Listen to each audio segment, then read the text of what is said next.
Hey YouTube, it's Dimitri. Today I want to talk about resumes, the job market, and how to do it a little bit better here.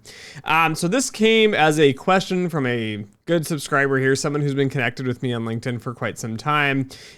They're making some awesome progress here, getting their MFE, getting their proper education, going through the hard, treacherous path of getting to be a quant. There's no shortcuts to this. But the question is, how do you see current upcoming job market for fresh grads in quant finance here? It's a great question, and I'm going to tie this into the job hiring process I just went through here so you get a little bit of insight and how to get an edge here. And hint, I think there are plenty of jobs, but we'll get to that in a second here. So I'm going to pull up some resumes here I'm going to be looking at. I'll see if I can come up with some mock resumes or something for the screen, because these are not actual ones from this job application. I have resume books that universities consistently send me. Of course, all that's secret and proprietary, and we don't just pass it around. But let me just walk through some of the common mistakes I consistently see and have been seeing. So the recent job posting I had over 100 resume applications. This is for a quant dev or an implementation quant. I like to call them implementation quants. I think quant dev is kind of a trashy term and not descriptive. Implementation quant, somebody with a computer science, mathematics background. Those are the two skills you really need here. It's taking models from development teams who actually build models and put them into production. So this is going to be the first number one mistake, which is your resume is packed full of every single skill possible and none of it even looks cohesive in any way, shape, or form.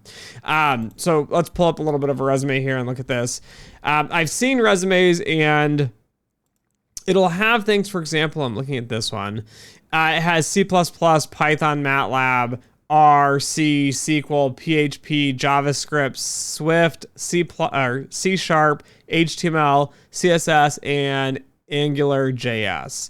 And this is applications, Unity, Git, Visual Studios, GameMaker, Xcode, MySQL, SVN. And then you got to look at the resume, and the skills are going to be things like Monte Carlo simulations using VAR. And then other topics on here is stochastic processes, capital markets, fixed income, numerical methods, theoretical statistics. And then there's a whole section here on some market projects they did. So portfolio optimization, again, using the Markowitz optimization piece. And then we scroll down further and we continue to see things, for example, like modeling yield curve dynamics, using the CIR or the whole white methodology, again, applied in MATLAB. And then we go through and there's things on modeling, statistical modeling for banking and finance with loss models. And then there's a whole section here on natural language processing and some experience on Bitcoin here. So again, I'm trying to hodgepodge these things together so you guys get the picture here. But yeah, I see a lot of resumes like these. It's like, wait, so you're doing statistical modeling and you built all these models and your projects are related to model development. You're applying for an implementation job. You have C++, C Sharp, MATLAB, all these other skills listed as skills that you have on top of that, as long as Git and a bunch of other techie skills. And then you had projects that were like very high level, I'm going to put in air quotes here, financial models, meaning they're modeling frameworks, which is fine. I mean, I'm not going to comment too much on that. But when I read the resume, the problem I see with this is that it's so generalized. Like, you're covering a little bit of everything. And my first response is, you know absolutely nothing. You have to know nothing, because there's no way that you know all of these skills at a great depth. And that takes me back to this. There's too many financial engineering programs generating garbage students. You take one course on time series, you take one course on stochastic processes, you take one course on programming, you take one course on something else. And at the end of the day, you know absolutely nothing because one, you just don't have the depth. Often these programs don't teach the undergraduate material at the depth of an undergraduate level here. And then when you get to a graduate program, these should be taught at a graduate level for master's and PhD students. These should not be taught at an undergraduate level. So the number one mistake here is going to be too general. You have skills scattered across the board. I don't really know where your strengths and weaknesses are. I am guessing, or I sure hope so, I can look at your undergrad degree and figure out, oh, you have an undergraduate in computer science or mathematics or statistics or something. So then I can figure out, okay, their actual skills are probably stronger in whatever their undergraduate is. But again, why do you have every possible skill under the sun? You have Bitcoin, you have model development, you have implementation. A lot of these have like trading analytics skills on here in jobs. Like you don't know what you want to do. And I'm not looking to take a risk to hire someone who just doesn't know what they want to do. That's the big issue here. Now, when you write the resume, if there are 2 or 3, max it at 3 types of jobs that you want, you should write separate individual resumes for this tip for each one. So if you're going to do implementation, which was the job that I posted, I'm looking for people that know how to implement models. So I need to know mathematics. How much math do you have? How much programming do you have?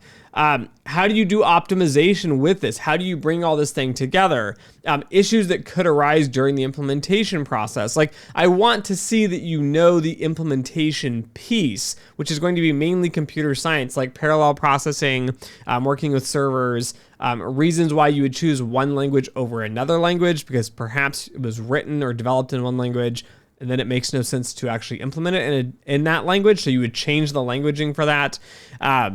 Again, have some sort of specialty here, even if you're not going to, have one in the reality. At least lie to us and, make a resume that shows that you have the skill sets to do a very specific job here. Even during the interview process, even during discussions with like other staff at the firm and looking through all the resumes as I'm going through them and talking to people about the resumes. The other issue is that everybody wants to do model development. I even had an old colleague that was like, "Oh, Dimitri, you can't have someone just do implementation." I came from top-ranked quant program here. You can fill in the name.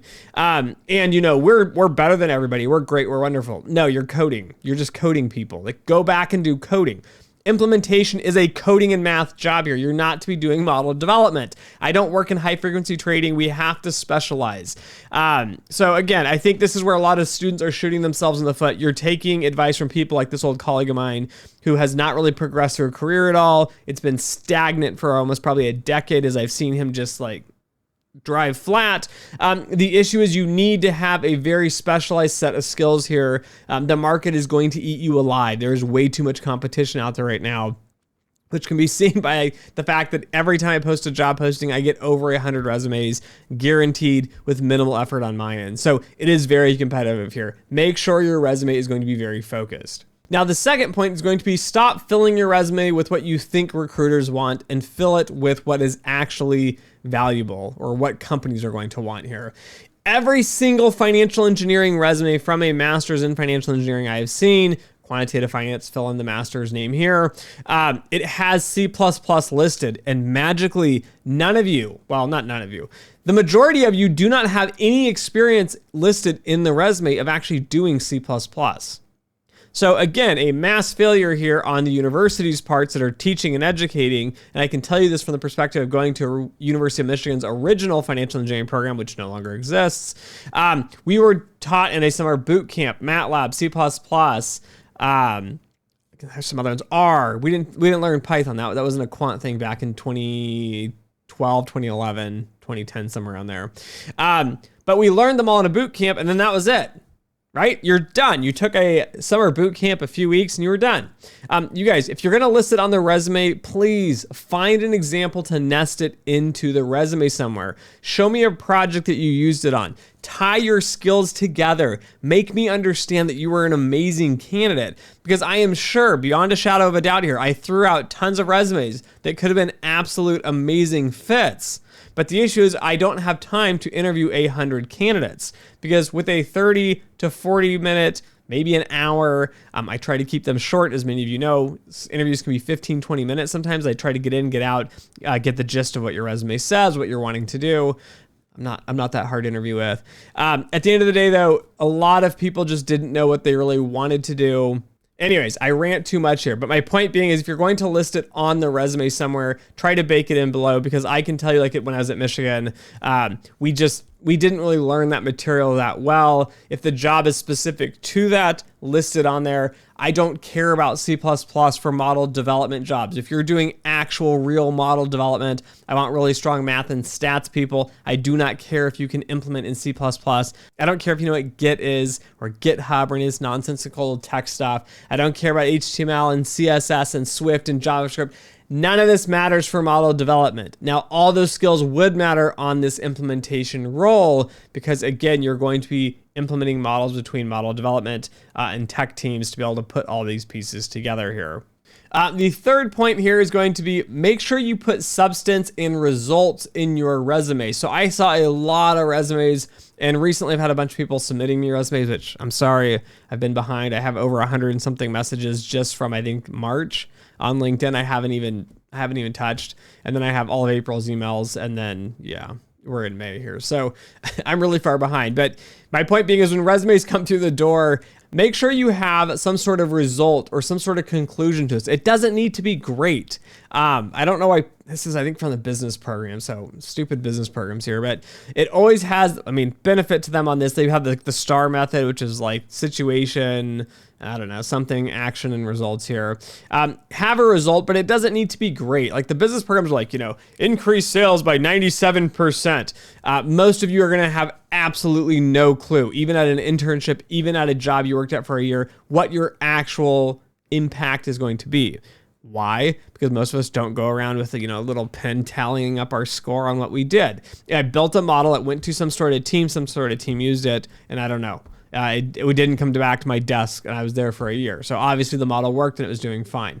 But you need to have some sort of result. Like I built this model, we ran these sorts of tests. Model was then put into production by XYZ team. That's good enough. I don't need to have a numerical solution or like value added to it. Tell me what you did with it though. I had a lot of people say, I developed, 6 different types of models during this project and we looked at all these different 6. And then I'm like waiting there and which one did you pick, right? Don't make me guess here. If you can't put it on the resume, I have a lot of issues with that because you probably don't know what you're doing. You probably just threw a bunch of models out there and you let senior management pick the model for you. So when you have these bullets and you're writing out the resume, make sure you have some sort of result with it. Tell me what happened to it, where it's going, what went on with this. Have some sort of conclusion. Also add details in the bullets here. I've seen way too many bullets that are very generalized, like I learned this sort of model or we looked at this sort of project. And it's like, what did you do? Like did you do data cleaning? Like in interviews, I'm asking people this, did you do data cleaning? And what was the issue? What was the biggest problem with this project? Why did the model fail? Why did the project, I want to know why the project failed. If you have a failed project, go ahead and put it on the resume. Right? A lot of you are going to need space. If you have a failed project, put it on the resume and then list out there, this project was a really big struggle because this, and this. We were unable to find a solution because of these reasons. Like, I want to see your thought process. I want to see dynamic and exciting people here. So now that leads me to the job market itself. The job market itself is very odd these days. We have shrunk back a bit in many areas. Some firms are again expanding in other areas. I've heard some person was complaining that their model validation team is just growing and growing because of regulations. Talked to a bunch of other firms. It didn't seem quite as common. And then I'm looking at other banks. They're expanding out their risk departments. So yeah, model validation, which is part of risk management, is different than enterprise risk management. Enterprise risk management is non-quants. There's some expansion going there, but I think a lot of firms have scaled back. They're getting lean and mean. They're really, because, you can see if you look into the news, we all think a recession is going to be coming here. It's been said. I know it's been years. But yeah, we're not in a great situation here in the United States. And if the United States goes down, it takes down the entire global economy with it. I think the job market, though, is shrunk back from what it was, but I think it is still strong. I have people reach out and say, Dimitri, I've got 2 jobs openings. One pays, they're both around like 200, 180 to 200, 240. Again, these are more senior level roles, but there's job openings here. And I've had somebody else reach out and say, Dimitri, I can't find an entry level person, X, Y, and Z. And so I'm like, I wish I would have known somebody, because this was like months and months back before I was even hiring. If I knew someone was a great fit, I'd pass them along. There are people hiring though. I just think the issue is One, there are way too many applications, so it's very hard to get through this as a student. So as I said, I got 100 resumes. I try to throw out as many resumes as possible because it is very, very, very overwhelming to sort through 100 resumes. And yes, I personally hand read all of my resumes. We have an HR staff. They're willing to do all this and assist me and help me. Yes, I like to go through and hand read them because maybe you wrote something of great value on that resume and HR doesn't know that. So I manually go through that process here, which is very painful and takes up a lot of my time, which puts me behind on a bunch of other projects. But again, I try to throw as many out as possible because the further in the steps you get, it's harder and harder and harder. After I weed through all these ones, I mark them all, I rank everybody and put them all in the system. I have my employees look at resumes. So, what is their opinion? Do they have candidates that stood out as an all-star? Again, writing a good resume, having an interesting project, showing your skill sets, having the skills throughout the resume. My employees had similar feedback, which was, these resumes didn't have any substance. Like they listed C++ or C# or Python or whatever here. And then the rest of it was model development and maybe some was in Python, but none of it was in for the implementation role. So again, all these skills are going to be coming through this. And then finally, when you get to the interview round here, I have to go and interview every single one of you. This takes time out of my schedule. I have to find timing and scheduling. And then this is when HR comes in and really helps me out. So shout out to HR.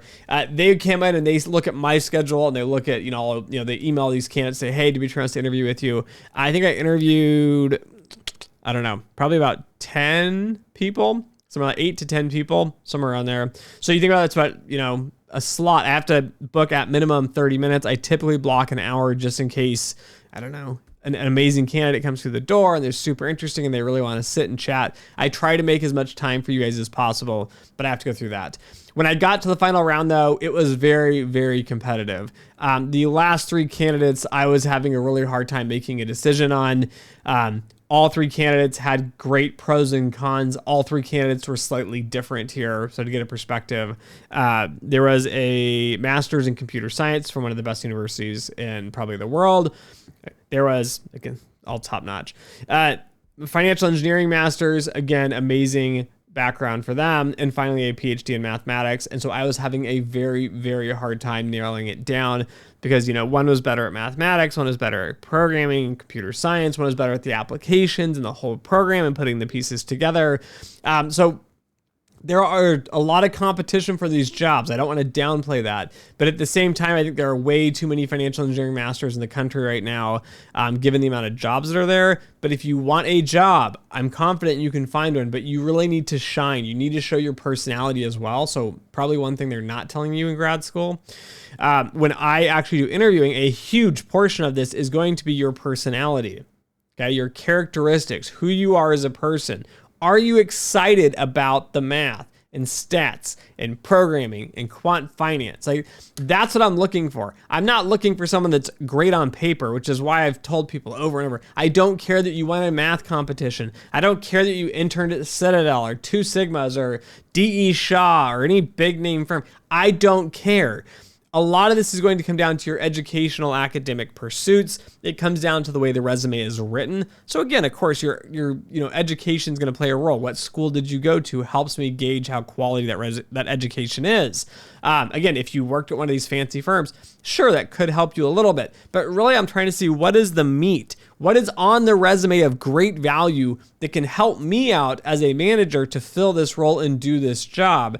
Because the reality is I'm hiring because I don't have the time to do the work, right? So that's what we're all here to do. When companies hire, they need someone to come in and do that work and do it well here. So really focus on that resume. Having those sorts of skills is critical, but even after that, you need to have the personality. You need to have a little bit of excitement and talk about your projects. The number one thing I recommend to many students who are looking for jobs is go through the resume, read it, think about it. What projects did you do? I've had students and even industry practitioners have asked about a project and it's just like a deer in the headlights, especially for industry practitioners, right? I've had this happen to me as well. Somebody asked about a project I did 5 years ago.